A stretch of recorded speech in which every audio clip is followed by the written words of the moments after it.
প্রিয় ভাই, দিনই আলোচনা শোনার সব থেকে বড় একটা ফায়দা হইল মনোযোগ সহকারে শুনলে আমল করতে না পারলেও এক একটা মাসালা শিখার কারণে 650 রাকাত নফল নামাজের সওয়াব হয়। ফতোয়া আলমগীরের মধ্যে এটা আছে। আরও সব থেকে বড় ফায়দা হইল যুবক বয়সে ইয়ং বয়সে দিন শরিয়াত মাসালা এগুলো শিখে রাখলে আমল করতে না পারলেও যখন শেষ বয়সে মানুষ নামাজি হয়, পাক্কা মুসল্লি হয়ে যায়, মসজিদে আসে, তখন তার দিন পালন করতে সহজ হয়। আর আপনি শিখলেনই না, মসজিদের ধারে কাছেও আসলেন না, এলেম শিখলেন না, মসজিদ থেকে জুমার দিন কি বিষয় আলোচনা হয় এগুলো শিখলেন না। না শিখার কারণে সব থেকে বড় ব্যর্থতা এবং কষ্টের জায়গাটা আপনার আসবে আপনার শেষ বয়সে। যখন মসজিদে আসবেন, নামাজ কিভাবে পড়তে হয় জানলেন না, রুকু সাজদা কিভাবে করতে হয় জানলেন না, এক জায়গায় জানাজা গেছে, জানাজায় কিভাবে তাকবীর 4টা দিতে হয় আপনি জানলেন না, কিসের পরে কি দোয়া পড়তে হয় জানলেন না, যায় কিনা হাত উঠে বয়ে রয়েছেন জানাজায়। জানাজার নামাজ হাত উঠানো যায়? কথা বল না। প্রথম তাকবীরের পরে তো আর হাত উঠানো যায় না, যায়? যায় না। অনেক মানুষ দেখবেন হাত উঠায়, যদিও মাসালাগতভাবে উঠানো না উঠানো নিয়ে নামাজ হইবে না না হইবে এই ধরনের ইখতিলাফ না। এখানে নামাজ উঠাইলেও হইবে, হাত না উঠাইলেও হইবে, কিন্তু বিষয় হইল আপনি জানলেন না, আপনি হানাফি ফিকহের অনুসারী, হানাফি মাযহাবের অনুসারী, কিন্তু আপনি না জানার কারণে এক মজমা যাইয়া এক মাহওয়ালে যাইয়া হাত উঠাইয়া বসে আছে। শরম তো পাওয়া লাগবে, তাই না? এজন্য দিন শরিয়াতের আলোচনা যেখানে হয়, যতটুকু হয় ওইটা আমল করতে, তৎক্ষণাৎ আমল করতে না পারলেও শুনে রাখা উচিত। এর একটা ছোট দৃষ্টান্ত দেই, দেখেন।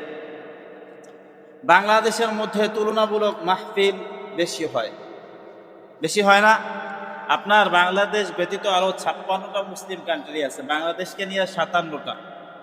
আলজারিয়া, Azerbaijan, Bahrain, Benin, Brunei, Darus Salam, Saudi Arabia, তারপর আফগানিস্তান, পাকিস্তান সহ অন্যান্য যতগুলো দেশ আছে, এর মধ্যে সাবকন্টিনেন্টে যেই কটা দেশ, আপনার ধরেন পাকিস্তান, ভারত, বাংলাদেশ, এই দেশগুলোর মধ্যে একটু ওয়াজ মাহফিল বেশি হয়। আপনার মালয়েশিয়া সহ অন্যান্য যেই দেশগুলোর নাম বললাম, এই সমস্ত রাষ্ট্রের মধ্যে ইসলামী মাহফিল তেমন হয় না। না হওয়ার কারণে সেই দেশের লেবাসের মধ্যে দাড়ি টুপি আপনি খুব কম দেখবেন। আর বাঙালি আমল করতে পারুক আর না পারুক, দেখবেন মেয়েটা বিবাহ দেওয়ার পরেই দাড়ি রাখা শুরু করে দেয়। ঠিক কিনা বলেন? এটা একটা কালচারের বিষয়। বেশি বেশি দিনের আলোচনা হয়, এটার সুফল। ওই সমস্ত রাষ্ট্রের মানুষরা এই সুফলটা থেকে বঞ্চিত। আমার কথা বুঝতে পারতেছেন তো? বোঝাইতে চাইতেছি যে দিনই আলোচনা, দিন শরিয়াতের জ্ঞান, এটা শিক্ষা রাখা উচিত বয়স থাকতে। অন্তত 10টা সূরা, নামাজের জন্য কি কি মাসালা আছে সেগুলো, এই জরুরি বিষয়গুলো খুব শেখা দরকার, বারবার শেখা দরকার। তাইলে হবে কি, শেষ বয়সে গিয়ে আর সমস্যায় ভুগতে হবে না। এখন আমরা কোরআনের মস্ক করাই মসজিদের মধ্যে, অনেক মুসল্লি এমন আছে যে পারে না বিধায় শরমে বসতে চায় না। ঠিক কিনা বলেন না? পারে না বিধায় শরমে বসতে চায় না। সে যদি তার নওজোয়ান বয়সে বসতো, তাহলে আজকে আর এই ঝামেলাটা হইতো না। এজন্য আমি বলবো যে যারা এখনো পারেন না, শরমে বসতে চান না, আরে ভাই শরম আর কতদিন? কবরে তো আর কোনো শরম চলবে না, চলবে? তো আমাদের আজকের আলোচনার বিষয়বস্তু হলো কবরের আযাব, তার কারণ এবং তা থেকে বাঁচার উপায়। কবরের আযাব কেন হয়? দেখেন, আল্লাহ রাসূল সাল্লাল্লাহু আলাইহি ওয়াসাল্লাম বলছেন, আল কবরু হাক্কুন, কবর হইল সত্য একটা বিষয়, এটা সংঘটিত অবশ্যই অবশ্যই হবে।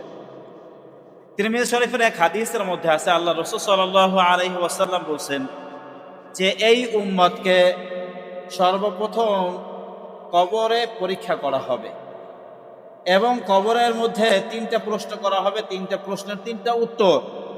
এই 3 প্রশ্নের উত্তর যারা দিতে পারবে না, তাদের শাস্তির একটা ভয়াবহতা বুঝাইতে গিয়ে রাসূল বলছেন যে তাদের ডান পাজরের হাত, ডান পাশের হাত এটা ডান পাশের মাটি বাড়ি দিয়া তাদের বাম পাশে নিয়ে যাবে, আর বাম পাশেরটা ডান পাশে নিয়ে যাবে।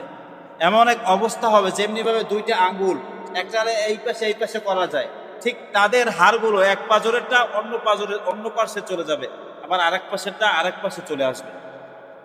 আল্লাহ তাআলা আমাদেরকে হেফাজত করুন।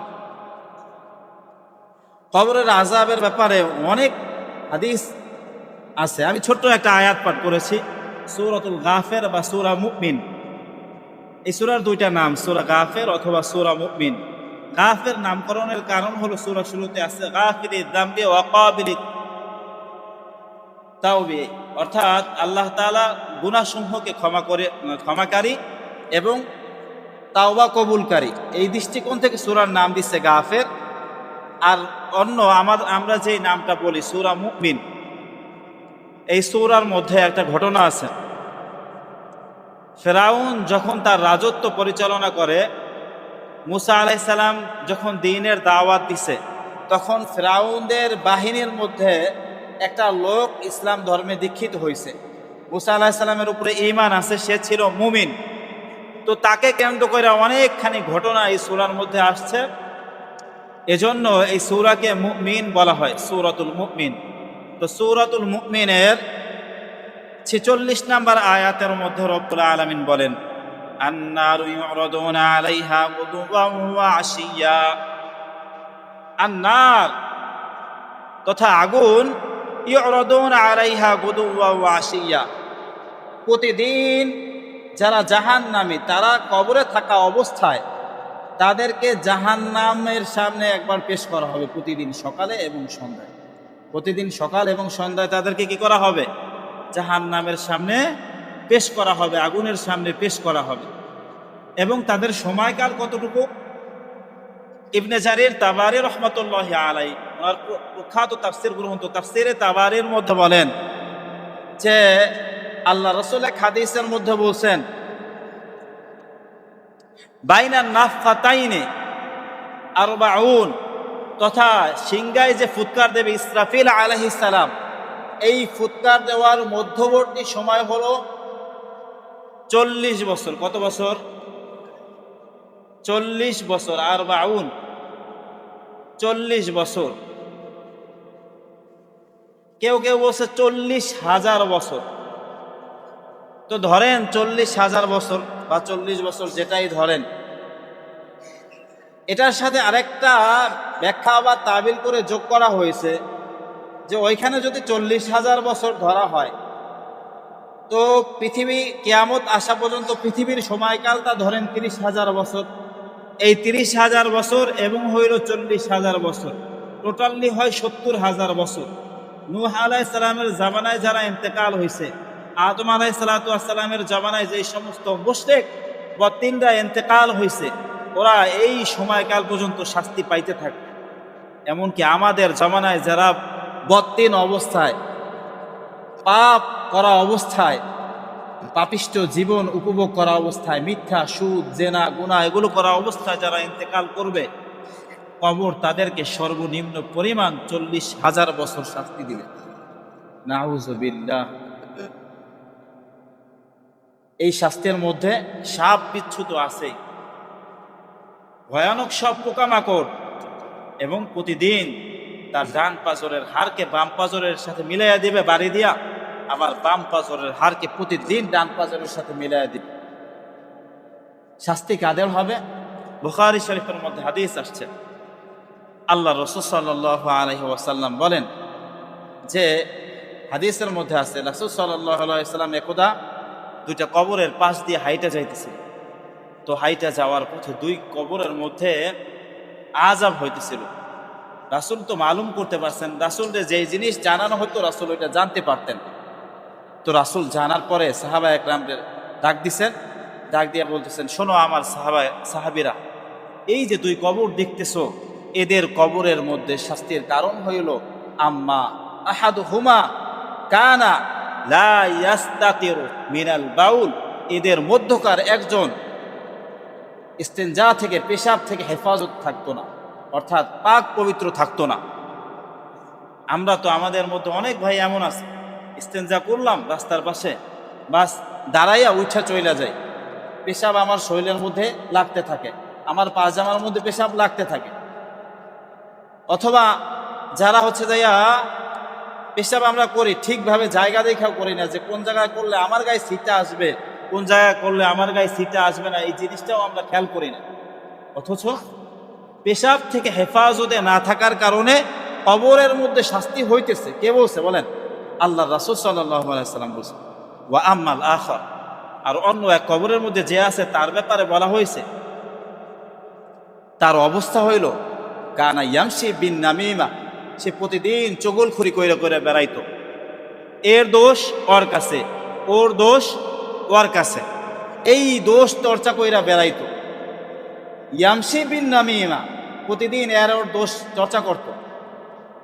এই দোষ চর্চার ফলে তার কবরের মধ্যে শাস্তি হইতেছে। এবার চিন্তা করেন, এই যে যেই দুই গুনাহের কথা বলা হয়েছে, এটা আমাদের সমাজের আদত হয়ে গেছে। আমাদের সমাজের ম্যাক্সিমাম মানুষ তাদের পেশাব করার পরে গিলাকুলুক ব্যবহার করে না, টিস্যু ব্যবহার করে না ম্যাক্সিমাম মানুষ। অথবা ব্যবহার করলেও ইস্তেঞ্জাখানা ইস্তেঞ্জা করার যতটুকু আদব আছে, কোন জায়গায় ইস্তেঞ্জাটা করলে ছিটটা আমার গায়ে আসবে না, কোন জায়গায় করলে ছিটটা আসবে, এই বিষয়গুলোকে আমরা অধিকাংশ খেয়াল করি না। অথচ রাসূল হাদিসের মধ্যে বলছেন কি, পেশাব থেকে না বাইচা থাকার কারণে কি হইবে? কবরের শাস্তি হইবে। দ্বিতীয়টা আসেন, এই যে নমিমা, দোষ চর্চা, দোষ চর্চার ফলে কবরের শাস্তি হবে। দোষ চর্চা দেখেন না, আমরা আজকে ভালোই বৈশা বৈশা হাসতে হাসতে মানুষের গীবত কইরা ফেলাই, চা খাইতে খাইতে মানুষের দোষ চর্চা করি, ভাত খাইতে খাইতে, ভাত খাওয়া তো একটা সওয়াবের কাজ, ঘুমানো একটা সওয়াবের কাজ, এই সওয়াবের কাজ করা অবস্থায় আমরা গুনাহ করি। নামাজের কাতারে মুসল্লি দাঁড়াইয়াও আর একজনের গীবত করে, নামাজের কাতারে মুসল্লি দাঁড়াইয়া কি করে? আর একজনের গীবত করে। পুরো সহজ বানাইয়ে ফেলেছে এই দুই কাজরে। এজন্য আল্লাহ তাআলা আমাদেরকে সদা সর্বদা পাক পবিত্র থাকার তৌফিক দান করুক। আমাদের দেশে তো এক মহামারী চলতেছে, আর একটা সমস্যা বড়, আমাদের দেশের ম্যাক্সিমাম মানুষ বিবাহের পরে, রাত্রবেলা সহবাসের পরে ওই সময় গোসল করে না। তারা মনে করে যে ওই সময় গোসল না করলেও হবে, একসাথে সকালবেলা গোসল টোসল কইরা যে যার অফিস করতে যায়, যে যার কাজে বের হয়। ঠিক কিনা বলেন না? হয়তোবা আমি ভুল হইতে পারি, যাই হোক, আলোচনা আসছে যখন বলি, আপনারা যেহেতু কেউ ঠিক বলতেছেন না, তাহলে আমার কথা ভুল হইতে পারে। বাকি যদি এই অভ্যাস কারোর হয়, এই আদত কারোর হয়, এই লং টাইম সময় পর্যন্ত গোসল না কইরা থাকে, তাহলে এই কারণে সে অপরাধী, এটা একটা গুনাহের কাজ। আল্লাহ তাআলার অভিসম্পাত নাজিল হইতে থাকে এই সময়ের মধ্যে। তো সহবাসের পরপরই গোসল করার বিধান আসছে শরীয়তে। হ্যাঁ, যদি কারোর ওজর থাকে, কোনো ব্যক্তি যদি মাযুর হয়, ঠান্ডায় প্রাণ নাশের মতো কোনো কারণ যদি সংঘটিত হয়, প্রাণ নাশ মানে ঠান্ডায় জীবন চলে যাবে, অথবা স্বাস্থ্যগত ক্ষতি হবে, অথবা জ্বর হয়ে যাইবে, অথবা কোনো রোগ হইবে, এই কারণগুলো যদি না থাকে, তাহলে গোসল ফরজ হওয়ার সাথে সাথে গোসল করতে হবে। গোসল ফরজ হওয়ার সাথে সাথে গোসল করতে হবে। আল্লাহ তাআলা আমাদেরকে সদা সর্বদা পবিত্রভাবে থাকার তৌফিক দান করুক। আর দ্বিতীয় বিষয় বলা হয়েছে মানুষের দোষ চর্চা। মানুষের দোষ চর্চার ছোট্ট গুনাহের কথা বলা হয়েছে কবরের শাস্তি। বড় গুনাহ কি? যে যার দোষ চর্চা করবে, দোষ চর্চা ওই যে যেই অপরাধ সে করছে, ওই অপরাধের যতটুকু গুনাহ যে দোষ চর্চা করছে তার মধ্যে সমস্ত গুনাহগুলো চলে আসবে। আর যে দোষ চর্চা করছে তার যতটুকু সওয়াবের কাজ আছে, যতটুকু সওয়াব সে করছে, নেকের কাজ করছে, এই নেকটা ওই যে ব্যক্তির দোষ চর্চা করা হয়েছে তার কাছে চলে যাবে পুরাটা। নাউযুবিল্লাহ। চিন্তা করছেন কত বড় গুনাহ, কত বড় বিষয়। কিন্তু এটারে আমরা হচ্ছে যাইয়া একটা স্বাভাবিক বিষয় বানাইয়ে ফেলাইছি। মানুষের দোষ বলাটা একদম স্বাভাবিক বিষয় বানাইয়ে ফেলাইছি। মসজিদে সওয়াবের কাজ করতে আসি, নামাজ পড়তে আসি, সেখানে আইসাও আমার জবান থেকে আমার মুখ থেকে অন্য মানুষ রেহাই পায় না, সে ছাড় পায় না। অথচ আল্লাহ রাসূল সাল্লাল্লাহু আলাইহি ওয়াসাল্লাম বলছেন, ওই ব্যক্তি হলো সর্বোত্তম মোমেন, সর্বোত্তম মুসলমান, যার জবান এবং হাত থেকে অন্য মুসলিম ভাইয়েরা নিরাপদে থাকে। এখন আমি সদা সর্বদা মুখ দিয়ে আপনাকে ঘায়েল করলাম, গালমন্দ করলাম, আপনার দোষ চর্চা করলাম, আমি তো সর্বোত্তম মোমেন হইতে পারলাম না ভাই। আল্লাহ তাআলা আমাদেরকে হেফাজত করুন। এবার আসেন, কবরের শাস্তি কেন হবে? 5-6টা মৌলিক কারণ বলা হবে, মনোযোগ দিয়ে শুনবেন। 1 নাম্বার কারণ হলো নামাজ সঠিকভাবে আদায় না করা। 2 নাম্বার কারণ মিথ্যা বলা। 3 নাম্বার সুদ খাওয়া। 4 নাম্বার গীবাত করা। 5 নাম্বার নিজেকে পুত পবিত্র না রাখা, পেশাব থেকে হেফাজতে না থাকা। 6 নাম্বার বিষয় কোরআন তেলাওয়াতে অভ্যস্ত না হওয়া। এই কোরআন তেলাওয়াতের বিষয় আসলে আমাদের দেশের 98% মানুষ এই জায়গায় ধরা খাওয়ার সম্ভাবনা আছে। এখানে 2টা সম্ভাবনা। একটা হচ্ছে মানুষজন কোরআন শরীফ পড়তে পারে না, এটা পাইবেন আপনি প্রায় 80% মানুষের মতো। আর 20% মানুষ আছে কোরআন পড়তে জানে কিন্তু পড়ে না, এর মধ্যে 18% এমন পাবেন। 2% আছে যারা কোরআনুল কারীম তেলাওয়াত করে যথাযথভাবে। অথচ হাদিসের মধ্যে আসছে, আল্লাহ রাসূল সাল্লাল্লাহু আলাইহি ওয়াসাল্লাম বলেন যে সূরা মুলক অর্থাৎ তাবারাকাল্লাযী বিয়াদিহিল মুলক, এই সূরা যারা যথাযথভাবে প্রতিদিন নিয়মিত মাগরিবের সালাতের পরে তো রাত্রবেলা পাঠ করবে ঘুমাইতে যাওয়ার আগ পর্যন্ত সময়ের মধ্যে, তাদেরকে তাদের কবরের মধ্যে সূরা মুলক তাদেরকে রক্ষা করবে, হেফাজত করবে। সূরা মুলকের ব্যাপারে বলা হয়েছে। এখন তো প্রশ্নের জায়গা গেছে, তো আমরা তো সূরা মুলক পড়তে জানি না, কোরআনুল কারীম পড়তে জানি না, আমাদের অবস্থা হবে কি? আরে ভাই, আপনি কোরআনুল কারীম পড়তে জানেন না, সূরা মুলক পড়তে জানেন না, ঠিক আছে, এই পরিমাণ কোরআন শেখার পরিমাণ সময় কি আপনার জীবনের মধ্যে ছিল না? নাকি নাই কোরআন পড়ার পরিমাণ সময় জীবনের মধ্যে? 1 ঘন্টা সময় বের করে কোনো একটা মানুষের কাছে কি কোরআনুল কারীম তেলাওয়াত করা যায় না, শেখা যায় না? এই যে 1 ঘন্টা জীবনের থেকে বের করে শিখতেছেন না, এই কারণে শাস্তি হবে। আমরা কত সময় হেলায় খেলায় এখানে সেখানে ব্যয় করতেছি। মসজিদে মস্কের জন্য বললে উঠা সবাই আস্তে করে চলে যায়। আরো আছে, আমি তো নাচ থেকে আলাম তারা থেকে শুরু করে সূরা নাস পর্যন্ত তো পারি অন্তত। নিজের কাজের সময়, নিজে হাঁটতে চলতে, খানা খাওয়ার সময়, বাসায় আসি একা একা শুয়ে রয়েছি, মন মেজাজ খারাপ অথবা মন মেজাজ খুব ভালো, উভয় মুহূর্তে শুয়ে আমি এই 10টা সূরা বারবার পড়তে থাকলাম। এই 10টা সূরাও তো কোরআনুল কারীমের অংশ। এই 10টা সূরা যদি আমরা পাঠ করি তাইলেও তো কোরআনুল কারীম তেলাওয়াত করার সওয়াবই হবে। এটা কোরআনুল কারীমের অংশ না? আমি এখান থেকে বাজারে যাইতেছি, যাইতে সূরা নিয়াত করব যে যাইতে আমি সূরা ইখলাসটা 10 বার পড়ব। কুল হুয়াল্লাহু আহাদ আল্লাহুস সামাদ লাম ইয়ালিদ ওয়া লাম ইউলাদ ওয়া লাম ইয়াকুল লাহু কুফুয়ান আহাদ। আবার আসার সময় 10 বার পড়ব। হাদিসের মধ্যে আসছে, যেই ব্যক্তি সূরা ইখলাস 3 বার পাঠ করবে সে 1 খতম কোরআন তেলাওয়াতের সওয়াব পাবে। তো এটা কি অনেক কঠিন কাজ না? ইসলাম চর্চা করা, দিন শরিয়ত চর্চা করা অনেক সহজ কাজ। কিন্তু আমরা দুনিয়ারে এত প্রায়োরিটি দিছি, দুনিয়ার মধ্যে এত পরিমাণ ঝাইকা বসছি, আমারে ছাড়া দুনিয়া মনে হয় চলবেই না। আরে ভাই, সব সময় মনে রাখবেন, সুখে থাকলেও মারা যাব, দুঃখে থাকলেও মারা যাব, খাইতে পারলেও মারা যাব, না খেয়ে থাকলেও মারা যাব, আপনি আর আমি হাসলেও মারা যাব, সারা জীবন কাঁদতে কাঁদতে মরলেও মারা যাব। যে কোনো অবস্থায় আমার সাথে আসুক না কেন, 100তে 100 মারা যাব, এটাই বাস্তবতা, এটাই সত্য। তো মরতে যেহেতু হবেই, একটু ইসলাম চর্চা করে, ইসলাম প্র্যাকটিস করে মরলে কবরে শান্তি হবে ভাই। এই পৃথিবীতে বহুত রাজমহল আছে, রাজারা নাই। বহুত রাজধানী আছে, রাজারা নাই। বহুত রাজাদের বাসভবন আছে, এখন ওখানে মানুষও থাকে না, জাদুঘর হয়ে গেছে, মিউজিয়াম হয়ে গেছে। আপনি আর আমিও হয়তো বা পৃথিবীতে রাজত্ব করতেছি, শাসন করতেছি, আমরাও একদিন থাকতে পারবো না। আরে ভাই, সংসারই তো করতেছি, যেদিন আমি ইন্তেকাল হয়ে যাব সেদিনও সংসারের বহুত কিছু লাগবে, ওটা তারা মিটাইবে, আমার ছাড়াই মিটাইবে।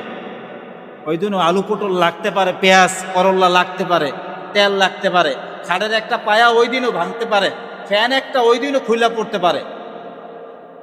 আমি যে মারা গেছি, আপনি যে মারা গেছেন, ফ্যান খুইলা পড়লে ওই দিন ঠিক করবে তারা। আমার মারার জন্য মরছি এই জন্য বসে থাকবে না। লাইট একটা নষ্ট হয়ে গেলে বাজার থেকে কিনে আনে ঠিকই লাগাইবে ওই দিন। আমি ইন্তেকাল হয়ে গেছি এজন্য যে আমার সন্তানরা ফ্যান একটা নষ্ট হয়েছে ফ্যান ঠিক করবে না, বিষয়টা এমন না। ওই দিনও সংসারই চলবে, দুনিয়াদারি চলবে। মাঝখান থেকে আপনি আর আমি সংসার সংসার করে করে করে করে কষ্ট করলাম সারা জীবন, নিজের মাথার ঘাম পায়ের মধ্যে ফেলে কষ্ট উপার্জিত অর্থ কামাই করে রাইখা গেলাম, ইবাদত করলাম না, মাওলার কুদরতি পায়ে সেজদা দিলাম না, আল্লাহরে ঠিকভাবে দিনে 50 বার 10 বার 20 বার 5 বার, অনেক ভাই আছে একবারও আল্লাহ বইলা ডাকলাম না। এই যে এত কষ্ট কইরা কামাই করে রাইখা যাইতেছি, আরে ভাই আমার ছাড়া কিন্তু সব চলবে, সব চলবে আমার ছাড়া। হ্যাঁ, ময়রা দেখেন না কে কার কতটুকু আপন, যারা মরছে তারা বুঝতেছে। আমাদের যারা বাবা দাদা মারা গেছে তারা থাকতে আমাদের তো কত স্নেহভাজন ছিল, আদরণীয় ছিল, শ্রদ্ধাভাজন ছিল। কই মারা যাওয়ার পর তো বছরেও একবার কবরের কাছে যাইয়া 2 হাত তুইলা বাবার জন্য দোয়া করার সময়টা আমাদের হয় না? তাইলে আপনি আর আমি কিভাবে বুঝি যে আমার আপনার ইন্তেকালের পরে যাদেরকে আমরা রাইখা যাইতেছি তাদের সময় হইবে? চিন্তা করছেন কখনো? বালিশের সাথে মাথাটা লাগাই দিয়ে একবার চিন্তা করেন যে এই পৃথিবীতে কেউ কারোর না। যতক্ষণ পর্যন্ত হাত আছে, রথ আছে, কামাই আছে, টাকা পয়সা আছে আর পাওয়ার আছে, ততদিন পর্যন্ত আপনার পাশে লোক আছে। পাওয়ার নাই, আপনার পাশে লোকও নাই। আওয়ামী লীগ ক্ষমতা থাকাকালীন অবস্থায় এক একজন নেতার ভিড়ে সাথে 50 জন 100 জন লোক নিয়া এক একটা বাজারে উঠতো, কত তামাশা করতো, কত কি করতো, দেখছেন না? পাওয়ার শেষ, জনবলও শেষ, আওয়াজও শেষ। শেষ হইছে। এখন আবার আরেক দল ক্ষমতায় আসছে, তারাও অনেক লোকবল, লোক তো থাকবেই। আবার একটা সময় পাওয়ার শেষ হবে, জনবল শেষ হবে। আমি বুঝাইতে চাইতেছি, যতদিন আমার অর্থ আছে, আমার ক্ষমতা আছে, পোস্ট পজিশন আছে, আমার এই ভাই বলনেওয়ালা লোকের অভাব নাই। আমার টাকা নাই, আমার পাওয়ার নাই, আমি একদিন অসুস্থ হয়ে বিছনায় পড়া দেখি, দেখবেন যারা আমার পিছনে পিছনে তাদের কর্মসিদ্ধির জন্য কোনো একটা জিনিস সাইন করানোর জন্য 5টা কার্ডের জন্য যারা পিছনে পিছনে ঘুরছিল, অসুস্থ হইলে পাইবেন না তাদেরকে। দুনিয়া ভাই এটা, এখানে কেউ কারোর আপন। আরে ভাই, টাকা পয়সা না থাকলে এখানে বউ, যেই বউ অর্ধাঙ্গিনী, সবসময় আপনার আর আমার সাথে থাকে, 3 বেলা রান্না করে খাওয়ায়, পাশে ঘুমায়, একটু মনে কষ্ট পাইলে এদার সে ওদার যদি হয়, তাইলেই কি কয়, তোমার সংসারে আইসা কোনো শান্তি পাইলাম না। এই কথা বলে না? আমার জীবনটাই গেল তোমার সংসার করতে করতে আর তোমার পোলাপান পালতে পালতে। আল্লাহ মৌতও দেয় না, নেয়ও না। আল্লাহ নিলেই খুশি হইতাম। এই কথা তো আপনারা আর আমার অর্ধাঙ্গিনী বলে, যারে আমরা কষ্ট করে কামাই করে উপার্জন করে খাওয়াই, যার সাথে আমার জীবন, যার সাথে আমার বসবাস, সেই এই কথা বলে। তাহলে সে ছাড়া আর আপন কি আপনারা আমার বলেন? এজন্য প্রিয় ভাই, জরুরি আলাপ হইল, সব কিছু বাদ রাইখা সব কিছু করেন। আল্লাহ কখনো বলে না যে বান্দা তুমি উপার্জন করো না, বরং হাদিস কোরআনের মধ্যে এটাই শিক্ষা দিচ্ছে, বেশি বেশি কাজ করো, টাকা পয়সা কামাই করার চেষ্টা করো, এটা শিক্ষা দেওয়া হয়েছে হাদিস কোরআনের মধ্যে। তবে সব কিছু বাদ রাইখা আল্লাহর জন্য নির্ধারিত একটা সময় রাখা নিজের জীবন থেকে।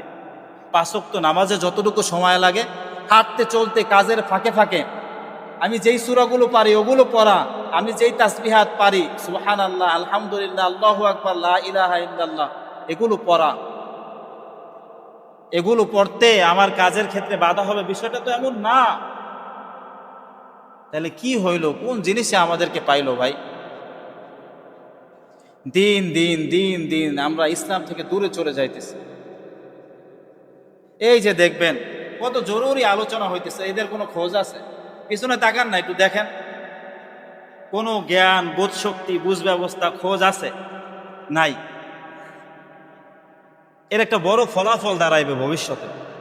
আপনারা যারা এখন 40-এর উপরে চলে গেছেন, একটা বয়স হয়েছে, আপনারা তাও মসজিদ, মাদ্রাসা, ইমাম, খতিব, মুয়াজ্জিন, মুরব্বীদেরকে তা শ্রদ্ধা করেন, সম্মান করেন। আপনাদের মধ্যে এই কার্টিসিটা আছে।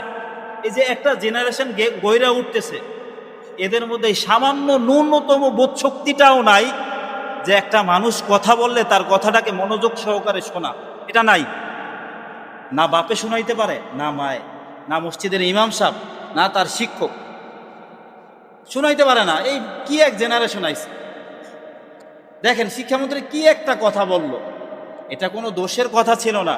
উনি ওনার বাচ্চারে ইন্ডিকেট করে বলছে যে আমার বাচ্চা 2 ফোঁটা বৃষ্টির পানি গায়ে পড়লে সহ্য হয় না, ফার্মের মুরগি হয়ে গেছে। এটা নিয়ে আন্দোলনের একটা কোনো বিষয় হইল কোন আমারে? এটা নিয়েও বাচ্চারা কি করে? আন্দোলন করে। আর মানে কি বুঝেন?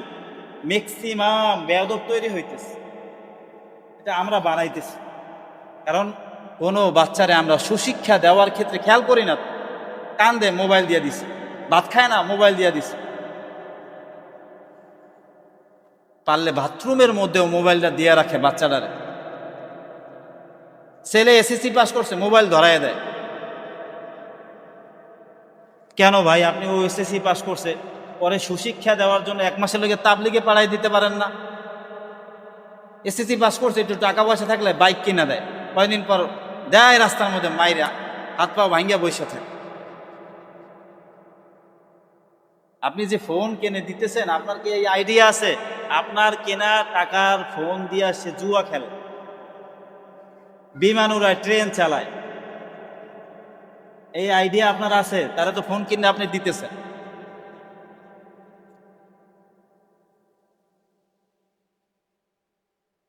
এজন্য যে জায়গা থেকে নিজের বাচ্চাদের প্রতি বিশেষ নজর দেন। মূল কথা হয়েছে কবরের আযাব, এটা বাস্তবতা 100-তে 100 সংগঠিত হবে, এর মধ্যে কোনো ভুল নাই। রাসূল বলছেন আল কবরু হাক্কুন, কবরের বিষয়বস্তু, কবরের শাস্তি, কবর সত্য। এখন একটা প্রশ্নের জায়গা থাকে যে অনেক মানুষ তো এমন আছে যারা মুশরিক, যারা ইহুদি, যারা খ্রিস্টান, ওদেরকে তো কবরে রাখে না, তাইলে কবরের শাস্তি কেমনি হইবে ওদের? প্রশ্নের জায়গা। মনোযোগ দিয়েন। আলম 3 প্রকার, জগৎ 3টা। কয়টা জগৎ? 3টা। একটা হলো এই দুনিয়ার জগৎ, আর একটা হলো আলমে বরজাখ, অর্থাৎ দুনিয়ার থেকে মারা যাওয়ার পরে আপনি কবরে থাকেন আর সমুদ্রে থাকেন, ফিরআউনের মতো মিউজিয়ামের মধ্যে থাকেন, অথবা মিশরের জাদুঘরে থাকেন, যেইখানেই থাকেন না কেন, ওইটা হইল আলমে বরজাখ। ওই সময়ের মধ্যে আল্লাহ প্রত্যেকের অপরাধ অনুযায়ী শাস্তি দেবে। এরপরে যেই কাল আসবে সেটা হলো আখিরাতের সময়, যার কোনো শুরু আছে কি নাই, শেষ নাই। এই সময়ের কোনো শেষ নাই, শুধু শুরুই। তো আল্লাহ তাআলা আমাদেরকে দুনিয়া, আলমে বারজাখ এবং আখিরাতে এই 3 জগতের মধ্যে মুক্তির ব্যবস্থা করে দেব। এই দুনিয়ার মধ্যে সুখ সমৃদ্ধি বাড়ায় দেব, বাচ্চাদেরকে মানুষের মতো মানুষ করে দেব। সবসময় মনে রাখবেন, নিজের জন্য দোয়া করার পাশাপাশি বাচ্চার জন্য অবশ্যই দোয়া করবেন। বর্তমান অবস্থা খুব খারাপ, এজন্য বাচ্চার জন্য অবশ্যই দোয়া করবেন। ছেলে মেয়েদেরকে অবশ্যই মনিটরিং করবেন, তাদেরকে ছাইরা দিবেন না একা একা। আর খুব পরিশ্রম করবেন, টাকা পয়সা কামাই করার চেষ্টা করবেন। বেলাইনে যায়েন না, আস্তে আস্তে ওই লাইন থেকে ফিরে আসুন। যতটুকু কথা হয়েছে আল্লাহ তাআলা এটার উপরে আমল করার তৌফিক দান করুক। নাসরুম মিনাল্লাহ ওয়া ফাতহুন করিব ওয়া বাশশিরিল মুমিনিন।